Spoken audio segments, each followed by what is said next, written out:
Good morning student, मैं Anshu sir. आपको दिखाई दे रही है एक फुटबॉल। इसमें एक मैथ का कंसेप्ट आपको दिखाता हूँ। ये एक एग्जांपल है स्फेयर का। तो स्फेयर शेप के बारे में हम आज पढ़ने वाले हैं, बहुत ध्यान से समझिएगा। देखिए, ये एक स्फेयर है। स्फेयर क्या होता है? एक 3D यानी 3 डायमेंशनल शेप होती है, सॉलिड शेप होती है, जो कि कर्व सरफेस होती है। क्या होती है? कर्व सरफेस होती है।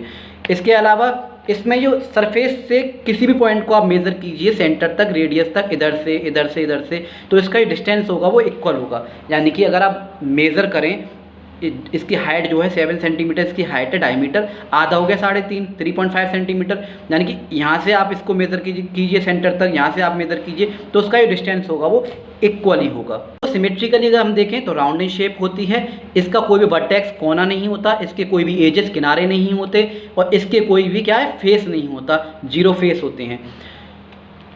हाँ, कर्व सरफेस जरूर होता है। इसके सरफेस एरिया और वॉल्यूम जो होता है वो इसके रेडियस पे डिपेंड करता है।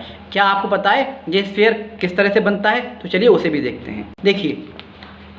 देखिए आपको एक नज़र आ रहा है सर्किल। अब इसको मैं कर देता हूँ आधा। ये है सेमी सर्किल, यानी कि आधा सर्कल। अब इसी सेमी सर्कल को अगर हम इस तरह से रोटेट करें 360 डिग्री, यानी कि इस तरह से पूरा घुमा लाएँ 360 डिग्री, तो क्या होगा? ये 360 घूमने के बाद एक स्फीयर का शेप ले लेगा। आप समझ में आया? एक सेमी सर्कल को जब हम पूरा 360 डिग्री घुमा देते हैं तो वो एक क्या करता है, 3 डायमेंशनल शेप बना लेता है, एक राउंड शेप बना लेता है स्फीयर। इसके अलावा आपको एक और कंसेप्ट याद होना चाहिए कि दो कोण जिसकी हाइट सेम है, जिसकी रेडियस सेम है। क्या? दो कोण जिसकी हाइट सेम है और क्या है, रेडियस सेम है, उन दोनों का जो वॉल्यूम होगा जोड़ के एक स्फीयर के वॉल्यूम के बराबर होगा। यानी कि इसका वॉल्यूम ऑफ कोण, इसका वॉल्यूम ऑफ कोण, दोनों को हम जोड़ दें इन दोनों के फॉर्मूले से, इसका फॉर्मूला बन जाएगा वॉल्यूम ऑफ स्फीयर का। अब स्फीयर के बहुत सारे एग्जाम्पल होते हैं, जैसे ये प्लास्टिक की बॉल है, बच्चे खेलते हैं इस बॉल से, ये भी बास्केटबॉल, ठीक है, वॉलीबॉल, ये सारे क्या है, एग्जाम्पल हैं स्फीयर के। ऐसे फुटबॉल, ये सारे क्या है, एग्जाम्पल हैं एक स्फीयर के। स्फीयर आपको समझ में आ गया, 3 डायमेंशनल शेप होता है, ज्योमेट्रिकली राउंडिंग शेप होता है, सिमेट्रिकली भी देख लिया हमने। अब बात करेंगे इसके फॉर्मूले की। दो फॉर्मूले होते हैं, total surface area of sphere और volume of sphere. Total surface area, surface का मतलब होता है सतह जहाँ से ये बनना शुरू हुई है बाहर से, ठीक है। जैसे पेरीमीटर क्या होती है, बाउंड्री, ठीक है, और एरिया क्या होता है, पूरा। इसी तरह से टोटल सरफेस एरिया जो होता है इसका, वो होता है 4πr²। और वॉल्यूम यानी कि पूरा वॉल्यूम ऑफ स्फीयर क्या होता है, 4/3πr³। इन्हीं सबको एक बार बोर्ड पे समझ लेते हैं।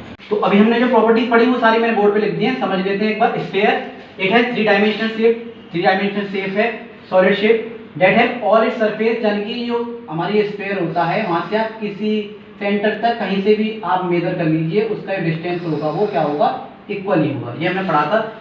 ए ज्योमेट्रिकल सॉलिड शेप है विद कर्व सरफेस।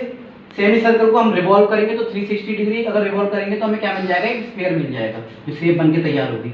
एक स्फीयर सिमेट्रिकली राउंड शेप में होता है। इट हैज सरफेस एरिया और वॉल्यूम जो होता है वो उसकी रेडियस पे डिपेंड करते हैं।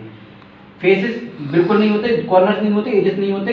हाँ, कर्व सरफेस होता है सिर्फ। टोटल सरफेस एरिया मैंने बताया आपको 4πr² और वॉल्यूम ऑफ स्फीयर मैंने आपको बताया 4/3πr³। तो ऐसे ही आसपास अपने मैथ ढूंढिए और कोशिश कीजिए इजीली मैथ समझने की। Thank you.